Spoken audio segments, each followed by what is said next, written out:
Nous sommes rentrés en lien avec les propriétaires, du moins les représentants des 20 et quelques propriétaires actuels, et qui, en écoutant notre projet de sauvegarde du patrimoine, de développement culturel du Haut-Ségala, nous ont proposé de nous en faire un don. Voilà. Donc à partir de là, on a essayé de voir comment une petite association pouvait se lancer dans une telle aventure. Donc c'est quand même complexe. Et nous avons fait venir les services du département, l'archéologie, l'inventaire, l'architecte des bâtiments de France, le CAUE, le musée de Cusal, le pays d'art et d'histoire, le pays de Figeac. Et donc toutes ces personnes sont montées voir cette maison et ont tous été surpris de trouver effectivement une maison où rien n'a bougé presque depuis le début du XVIIIe siècle, puisque cette maison date de 1738. C'est toute l'histoire de ces deux frères qui habitaient là, Paul et Lucien, qui sont aujourd'hui décédés et qui en fait, par leur mode de vie, nous ont laissé un patrimoine en l'état. Alors pour ceux qui n'étaient pas là, ils ont vécu jusqu'en 2015. Paul a dormi dans ce lit. Son frère dormait dans l'autre. Et la maman, Victoire, qui est morte dans les années 80, dormait dans le lit de la maman. Donc on a laissé de la paille parce qu'on pense qu'ils s'en servaient comme isolant.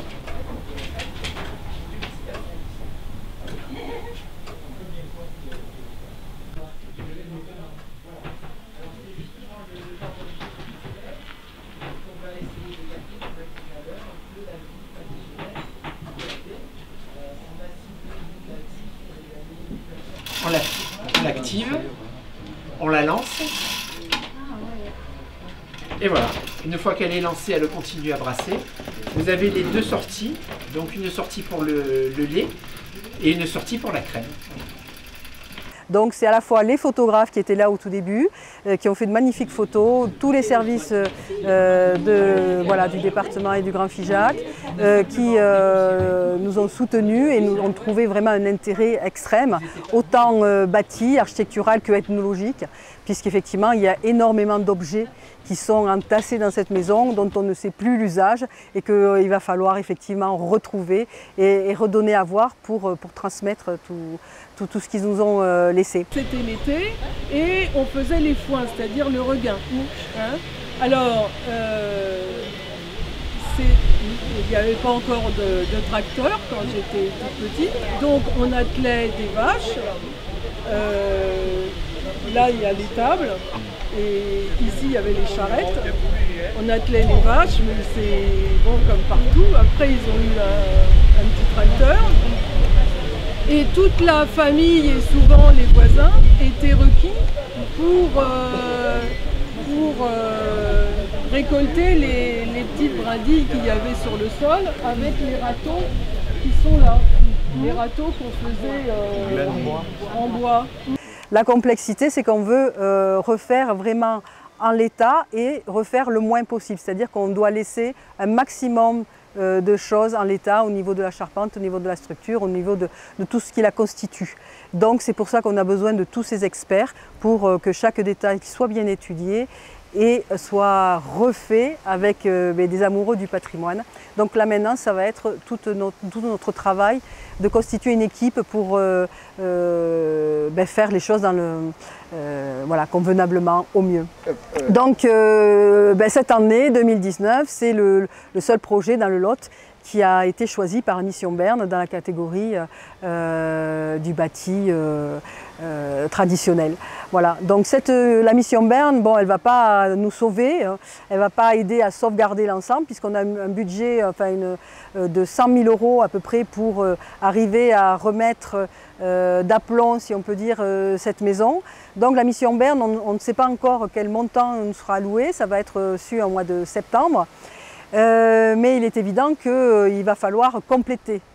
C'est pour ça que ce matin, nous avons signé une convention à la Fondation du patrimoine qui, elle, reçoit les fonds de la Mission Berne et qui aussi va lancer une souscription au niveau du mécénat, hein, avec laquelle elle a l'habitude de travailler, pour ouvrir les dons et donc faire en sorte qu'on puisse compléter ce que va nous donner la mission Berne. Et la Fondation du patrimoine va aussi nous donner en partie, ou participer aussi à cette cagnotte, si on peut dire, qu'on est en train de constituer.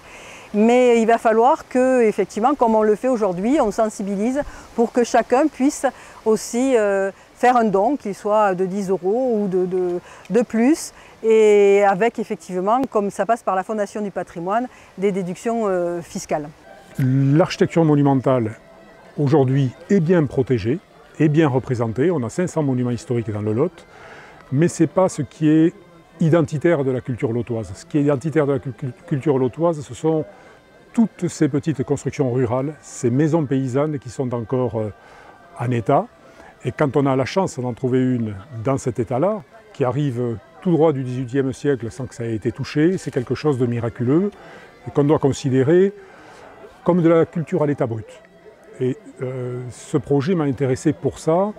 Je le trouve emblématique et symbolique vis-à-vis de cet enjeu-là.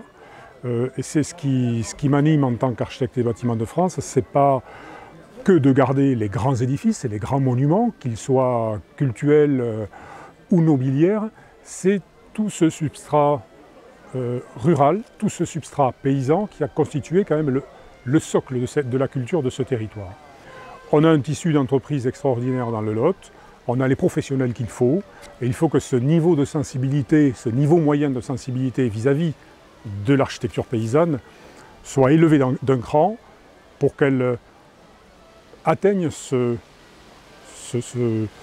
cet objectif d'être reconnue comme une culture à part entière.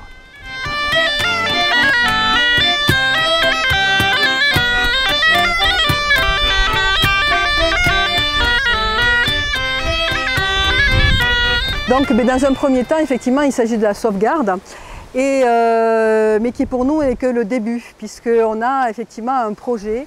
Nous proposons aux diverses instances territoriales et départementales de monter, de créer, de constituer un observatoire du Haut-Ségala, qui serait une entité qui effectivement pourrait s'occuper activement, serait structurée pour gérer des animations diverses, puisque bon, il y a le cantou, il y a le four à pain, il y a le bâti traditionnel, il y a les savoir-faire, il y a tout un tas de choses qui peuvent être développées avec cette maison, comme ce qui se fait aujourd'hui au niveau du musée de Cusal ou du musée éclaté de Cardaillac.